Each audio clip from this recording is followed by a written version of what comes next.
Hello बच्चों, let's see this question. Consider figure and mark the correct option. Question में हमें एक figure given है, वाई एक्सिस पे बेटा एनर्जी की बात हो रही है एंड एक्स एक्सिस पे रिएक्शन कोऑर्डिनेट गिवन है, ग्राफ गिवन है।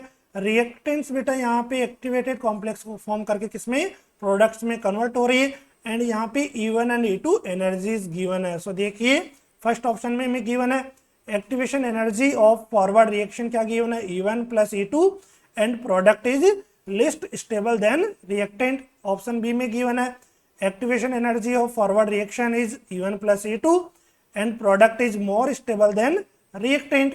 ऑप्शन सी में गिवन है बेटा activation energy of both forward and backward reaction is E1 plus E2 and reactant is more stable than product. And option D में given है बेटा activation energy of backward reaction is E1 and product is more stable than reactant. So first of all we will discuss about the activation energy। हमें activation energy के बारे में discuss करना है। देखिए बेटा अगर इस गिवन ग्राफ में मैं बात करूं, यहाँ पे ये जो टोटल एनर्जी है, ये जो एक्स्ट्रा अमाउंट ऑफ एनर्जी है जो रिएक्टेंट्स को हम प्रोवाइड्स करा रहे हैं for effective collisions to form product, this one is known as the activation energy of forward reaction. इसे बोलेंगे ई फॉरवर्ड। एंड जो बेटा ये जो एनर्जी है इसे हम क्या बोलते हैं activation energy of the backward reaction. So given graph को देख के हम बोल सकते हैं बेटा कि activation energy of forward reaction किसके इक्वल हो जाएगी। देखिए बेटा ये टोटल एनर्जी यहाँ से E1 प्लस E2 इस टोटल एनर्जी को हम बोलते हैं activation energy of the forward reaction. So forward reaction के लिए एक्टिवेशन एनर्जी किसके इक्वल होगी E1 प्लस E2 के इक्वल हो रही है बेटा। तो देखिए यहाँ से फॉर ऑप्शन में सबसे पहले एक्टिवेशन एनर्जी की हम बात कर रहे हैं।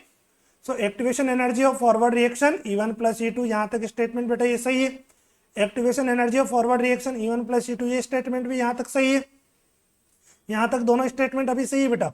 ऑप्शन सी में देखिए activation energy of both forward and backward reaction, forward reaction की किसके इक्वल होगी E1 प्लस E2 के, एंड बैकवर्ड रिएक्शन की देखिए बेटा activation energy for backward reaction किसके इक्वल हो जाएगी, इस एनर्जी को बोलेंगे activation energy of the backward reaction. किसके इक्वल है E1 के इक्वल है। सो देखिए ऑप्शन सी में फॉरवर्ड एंड बैकवर्ड दोनों के लिए E1 प्लस E2 बोला गया है। So option C is wrong statement होगी बेटा।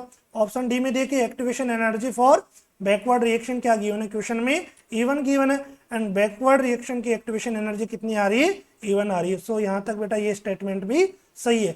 आगे देखिए रिएक्टेंट एंड प्रोडक्ट की स्टेबिलिटी के बारे में हमें बताना है। सो बेटा क्वेश्चन के अकॉर्डिंग यहाँ पे डायग्राम में E forward is greater than E backward. यहाँ क्वेश्चन में activation energy for forward reaction ज्यादा है किससे, activation energy for backward reaction.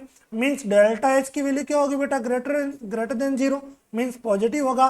Delta H greater than zero का मतलब reaction will be endothermic reaction. Reaction क्या होगी एंडोथर्मिक रिएक्शन होगी। मींस बेटा रिएक्टेंट्स को प्रोडक्ट में कन्वर्ट करने के लिए हीट देनी पड़ेगी and reaction endothermic means forward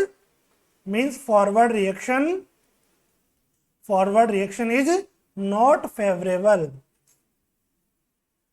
forward reaction क्या नहीं है बेटा फेवरेबल नहीं है। मींस प्रोडक्ट की स्टेबिलिटी क्या होगी लेस होगी। मींस बेटा reactant are more stable than product, या फिर ये भी बोल सकते हैं प्रोडक्ट की स्टेबिलिटी कम है बेटा किससे रिएक्टेंट से। इसको देखिए product is less stable than reactant, ये स्टेटमेंट क्या हो गया करेक्ट हो गया। प्रोडक्ट इज मोर स्टेबल, ये बेटा क्या हो गया रॉन्ग हो गया यहाँ से। एंड यहाँ पे भी देखिए product is more stable than reactant, this one is also wrong statement. So बेटा दोनों एक्टिवेशन एनर्जी और स्टेबिलिटी के बारे में कौन सा ऑप्शन अपना यहाँ से करेक्ट हो रहा है, activation energy for forward reaction किसके इक्वल आ रही है E1 प्लस E2 के इक्वल आ रही है एंड प्रोडक्ट की स्टेबिलिटी क्या है less than reactant. So option A is the correct answer. Okay, best of luck.